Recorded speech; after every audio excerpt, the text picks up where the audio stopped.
ریشما 10 سالہ بچی کو ساتھ لیے پسینے سے شرابور ادھر ادھر دھکے کھا رہی تھی۔ پریشانی اس کے چہرے سے عیاں تھی۔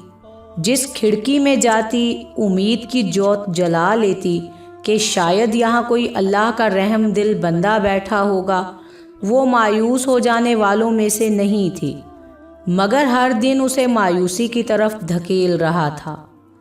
شوہر کو فوت ہوئے 2 سال ہو چکے تھے۔ جمع پونجی تو شوہر کی بیماری پہ ہی خرچ ہو گئی تھی۔ یہ 2 سال کیسے گزرے تھے، یہ بات صرف وہ جانتی تھی یا اس کا خدا جانتا تھا۔ وہ 2 سال اس امید میں گزرے کہ محکمے والے آج کل میں کاغذی کارروائی مکمل کر کے اس کے شوہر کے واجبات ادا کر دیں گے، جو ریلوے میں ٹی ٹی تھا، مگر لگتا تھا کہ اس کے شوہر کے ساتھ محکمہ بھی مر گیا تھا۔ کسی نے پلٹ کر خبر بھی نہ لی کہ مرنے والا ایک بیوہ اور 2 بچیاں چھوڑ کر مرا ہے۔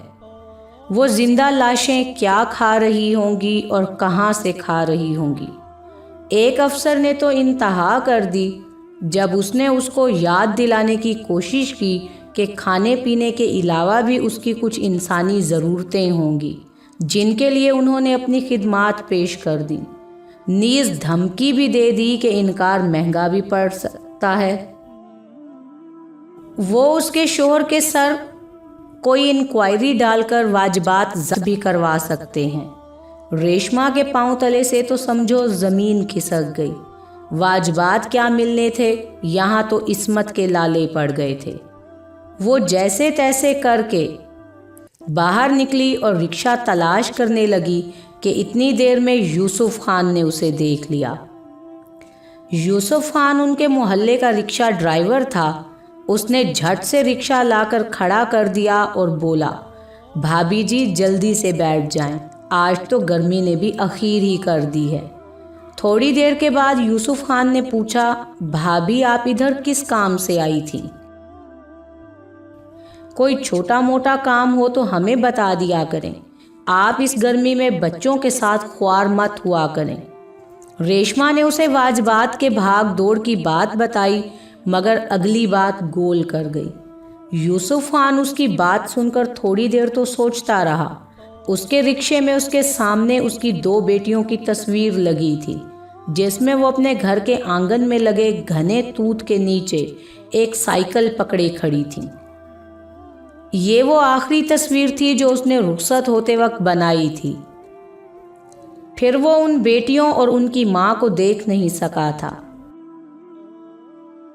اسے جب زلزلے کی اطلاع ملی تھی تو پاگلوں کی طرح شہر شہر گاڑیاں بدلتا ہوا اپنے شہر بالاکوٹ کی طرف بھاگا تھا، مگر حتی الامکان جلدی کے باوجود وہ تیسرے دن پہنچ پایا تھا۔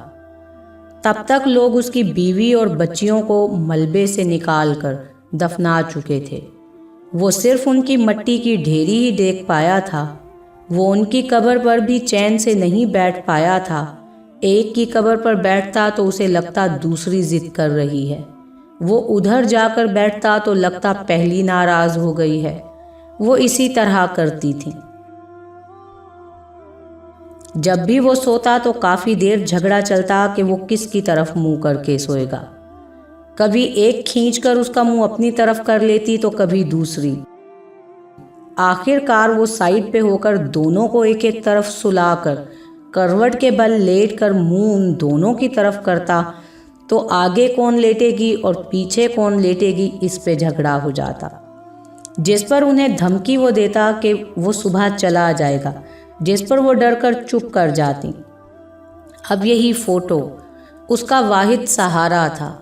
اس نے نظریں ٹکا کر فوٹو کی طرف دیکھا اور کہنے لگا، بہن جی یہ دفتر بھیڑیوں سے بھرے پڑے ہیں، آپ واجبات کو گولی ماریں، آپ کو اور بچیوں کو خرچہ بھی ملتا رہے گا اور بچیوں کی اسکول کی فیس بھی جمع کرا دیا کروں گا۔ بڑی بچی اس وقت 13 سال کی تھی اور 8ویں جماعت میں پڑھتی تھی، چھوٹی 6ٹھی کلاس میں تھی۔ اگلے دن سے بچیاں بھی اسکول جانے لگ گئیں اور ریشما کے گھر ہفتے کا راشن بھی پہنچ گیا۔ یوسف خان کو اپنی بچیاں مل گئی تھیں۔ وقت کا پہیہ تیزی سے گھومتا ہے۔ بڑی بچی نے بی ایڈ کر لیا تھا اور اب وہ ایک اسکول میں استانی لگ گئی تھی، جبکہ چھوٹی بھی کالج جا پہنچی تھی۔ بڑی بچی کے اسکول میں ٹیچر لگ جانے سے یوسف خان کو تھوڑی راحت ملی تھی۔ اب وہ 14-15 گھنٹے رکشہ چلانے کی بجائے 10 گھنٹے کے لیے ہی رکشہ نکالا کرتا تھا۔ یوسف خان پکا نمازی تھا، جس حال میں بھی ہو وہ نماز نہیں چھوڑا کرتا تھا۔ البتہ کپڑوں کے بارے میں وہ بہت لاپرواہ سا تھا۔ محلے کے مولوی صاحب کو یوسف خان سے بے انتہا چڑ تھی۔ وہ اسے 2-3 دفعہ ڈانٹ بھی چکے تھے کہ مسجد کے آداب کے مطابق بند سنور کر نہیں آتا۔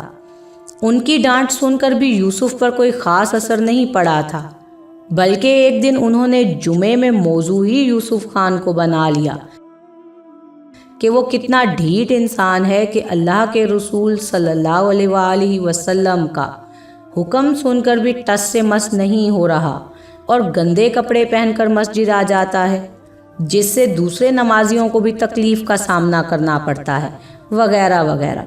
حالانکہ ایسا کوئی ریفرینڈم نہیں کرایا گیا تھا جس میں نمازیوں نے اپنی شکایات کو ریکارڈ کروایا ہو، مگر امام صاحب نمازیوں کو آن بورڈ لینا چاہتے تھے، لہٰذا اپنے درد میں ان کو زبردستی شریک کر لیا تھا۔ اصل مسئلہ یہ تھا کہ یوسف اس مسجد میں نماز تو پڑھتا تھا مگر چندہ نہیں دیا کرتا تھا، جو کہ امام صاحب کی اصل شکایت تھی۔ چندہ تو چندہ، اس کے پاس اپنے کھانے کے خود کے پیسے بھی نہیں ہوتے تھے، یا یوں کہہ لیجئے کہ بعض اوقات اس کے پاس اپنے کھانے کے لیے بھی پیسے نہیں بچتے تھے۔ اس دن یوسف خان نے طے کر لیا کہ وہ اب مسجد بدل لے گا، کیونکہ امام صاحب کی ہلا شیری پر اب نمازی بھی اس سے مخاصمت کرنے لگے تھے۔ ان نمازیوں میں خدا بخش ناریجو بھی شامل تھا۔ وہ یوسف خان کی شکل سے چڑھتا تھا اور کوشش کرتا تھا کہ اس سے دور ہی رہے تاکہ ہاتھ نہ ملانا پڑ جائے۔ پھر ایک دن یوسف خان بارش میں بھیگ جانے کی وجہ سے نمونیے کا شکار ہو گیا۔ 48 گھنٹے میں اس کے بدن کے تمام اعضاء یکے بعد دیگرے کام کرنا چھوڑ گئے اور وہ چند گھنٹے کومے میں رہنے کے بعد فوت ہو گیا۔ مگر مرنے سے پہلے وہ رکشہ بیچ کر پیسے ریشما کو دینے کی وصیت کرنا نہیں بھولا تھا۔ جس طرح اس کی زندگی غیر اہم تھی، موت بھی غیر اہم ثابت ہوئی۔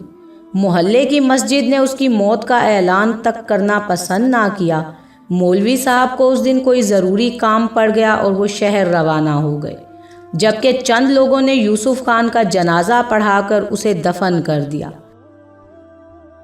اور یوں اپنے تئیں زمین کا بوجھ کم کر دیا۔ ریشما کو یوسف خان کے مرنے کی خبر اس وقت ملی جب اس کے دوستوں نے پیسے اور یوسف خان اور اس کی بچیوں کا فوٹو جو رکشے سے اتارا تھا وہ لا کر اسے دیے۔ ریشما کے گھر قیامت ہی آ گئی۔ وہ اسی طرح بلک بلک کر روئی جس طرح کوئی اپنے سگے بھائی کے مرنے پر روتا ہے۔ بچیاں بھی دھاڑے مار مار کر ماموں کے لیے رو رہی تھیں، جو ہمیشہ انہیں اپنے رکشے میں لے کر جاتا اور لے کر آتا تھا۔ ان کی فیس 2 دن ایڈوانس میں جمع کرا دیتا تھا۔ اسکول والے اسے ان کا سگا ماموں سمجھتے تھے اور ٹیچروں سے میٹنگ کے لیے بھی وہ ان کا ماموں بن کر ہی معاملات کو ڈیل کیا کرتا تھا۔ خدا بخش ناری جو اپنے بیٹے کے لیے ریشما کی بیٹی دیکھنے گیا تھا، جو کہ اسکول ٹیچر تھی، اور اس کے بیٹے نے اسے پسند کر لیا تھا۔ خدا بخش مالدار آدمی تھا اور اس کا بیٹا لندن سے تعلیم مکمل کر کے آیا تھا۔ وہ اس کی شادی کسی جاگیردار گھرانے میں کرانا چاہتا تھا، مگر بیٹے نے اسے مجبور کر دیا تھا کہ وہ ریشما سے اس کی بیٹی کا رشتہ مانگے۔ آج خدا بخش رشتہ مانگنے کے لیے ریشما کے گھر پر آیا ہوا تھا۔ بات تقریباً طے ہو چکی تھی کہ خدا بخش کی نظر دیوار پہ ٹنگی یوسف خان کی تصویر پر جا پڑی۔ وہ تصویر کو دیکھتے کا دیکھتا رہ گیا۔ اس کے چہرے پر ایک رنگ آ رہا تھا اور ایک جا رہا تھا۔ یہ کس کی تصویر ہے؟ اس نے ریشما سے پوچھا۔ یہ میرے بھائی کی تصویر ہے، تو کیا یوسف خان آپ کا بھائی ہے؟ نہ چاہتے ہوئے بھی خدا بخش کی آواز بلند ہو گئی تھی اور اس میں تلخی نمایاں تھی۔ ریشما صورتحال سے بے خبر اپنی ہی دھن میں بتا رہی تھی، نہیں ہم سندھی ہیں، یوسف خان تو پٹھان تھے، وہ میرے منہ بولے بھائی تھے، مگر حقیقی بھائی سے زیادہ عزیز تھے۔ اس نے آہستہ آہستہ اپنی دکھی داستان خدا بخش کو سنا دی۔ خدا بخش کی حالت قابل دید تھی، کاٹو تو بدن میں گویا لہو نہ ہو۔ آج اسے پتا چلا تھا کہ یوسف خان جس سے وہ ہاتھ ملانا پسند نہیں کرتا تھا، کردار کا کوہ ہمالیہ تھا۔